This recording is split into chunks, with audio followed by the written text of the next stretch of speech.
I've had the privilege of knowing Drew Allar and his family now for 4 years. And Drew threw his heart and soul into everything in this program. Everything. Became a leader. Even injured, showed up at practice every day looking to help. What can I do? Terry Smith has pointed it out many times. We know about the leaked audio that has come out of a couple different meetings. Drew was the victim of one of them where he was there speaking, and Drew wasn't even going to go to the meeting. He wasn't even going to go to the meeting. But you've had people that have accused him of leaking audio, but I believe it was the Pat Kraft meeting. Mm-hmm. I can tell you unequivocally, he did not. I'm going to tell you unequivocally, he did not. I'm not going to get into who, but he did not. When your reputation is getting trashed by people who have absolutely no idea what they are talking about, it's a disgrace. And I don't, as you know, I learned a long time ago that when people start establishing narratives, it's bad, and 9.5 times out of 10, they're wrong. This is one of them. Drew graduated this weekend. Mm-hmm. Nick Singleton graduated this weekend, Nolan Rucci, a whole bunch of guys graduated this weekend. Drew was one of them. Drew did not go across the stage to get his diploma. He's going to have it sent to him. Why? Because he didn't want to disrupt the ceremony. That hurts. That makes me sad. That makes me legitimately sad.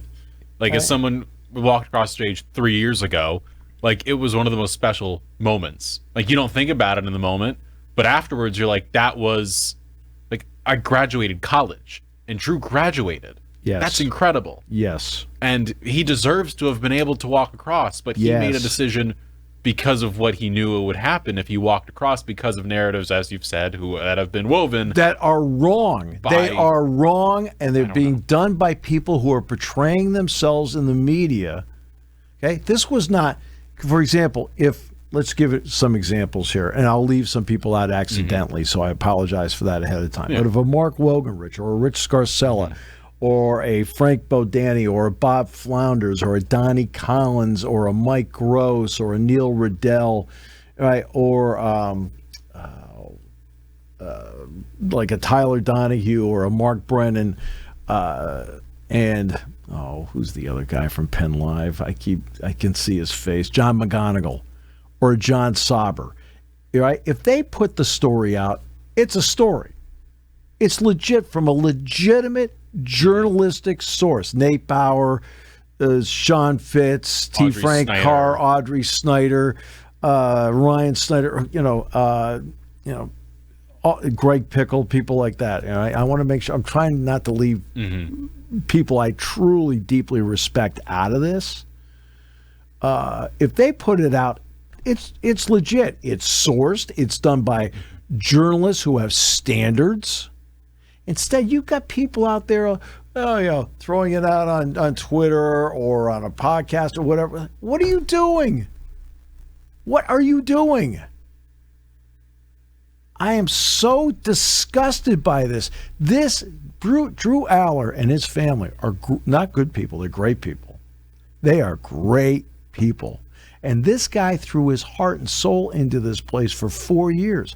Think about transferring? No, he worked every day to make himself better, make the team better. Okay, and guess what? As a starting quarterback, he did something nobody else in the history of this program's ever done. He guided a team into the college football playoff. Mm-hmm. And not only that, they won 2 of them. Okay? Second quarterback ever to guide Penn State into a Big Ten championship game. I mean, I don't understand what is wrong with certain people out there. All those great, respected journalists, and if I left any of you out that are in the box, I absolutely apologize. This is not all right.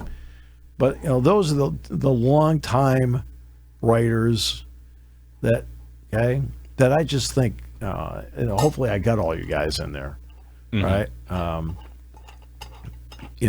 because Mike Porman, people like that. Right? I don't want to leave people out, so I apologize if I have. An Ali Barubi, Todd Sadowski. Yeah. Right? Really good. But this is being put out by people who have no business putting it out, that are not legitimate journalists. And people are running with it. What's wrong with you? Okay? He absolutely did not. He's not the one that put it out there. And I sit there and people want to take shots. Okay. People take their shots. All right. But there's certain things, there's right and there's wrong. This is wrong. Right? I mean, when he doesn't want to walk across the stage to get his own diploma at a place he loves, because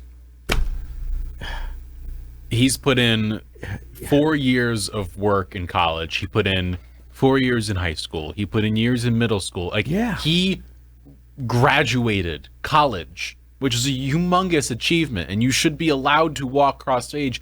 But he made the selfless decision to not, because of what the distraction would be, because of some of the narratives out there, which is the way the internet is today, which is a problem, where the first word out there is what people run with. So they see, oh, Drew Allar put it out there, it's got to be correct, because this is what I saw on the internet, and then all of a sudden 30 people post it. But as you've seen, and as I know you're not on social media, but as I've seen, there was not become that obvious. There was not any journalist out there posting this. Not a one. Of course not. I know, because they're legitimate sources. But somebody has got to speak out against what is going on here. I'll do it. I have no problem doing it. They want to take a shot at me. Excuse me, over here, don't care. Yeah. Okay. Right. Okay. But you're wrong. And you need, if you have any self-respect, you need to apologize for doing it. If you have any self-respect, if you want to have respect from other people, all right. And again, the big time people that cover this program, they haven't done it. Why? Because they know it's not true. But somebody has to at least go out and say it is not true. It's not. All right? And it just isn't. And again, he had a chance when he got hurt. He had a chance to go to California. He could have opted out. He basically could have been like, I'm out of here. He had a chance to go to California, work out the whole thing, and he elected to stay here and help Trace, help Danny, help Ethan, help Liam, help Jack Lambert, right? Beckham Critz. He elected to stay here and do all that, help out Andy. He elected to do that because he loves Penn State so much. And for certain individuals to take that love away from him, it's just, I think, awful. Thanks for listening to Sports Talk with Steve Jones. Catch the latest from me on the 7 Mountain Sports YouTube page. Find clips of the show on Twitter, Instagram, and Facebook by searching up 7 Mountain Sports.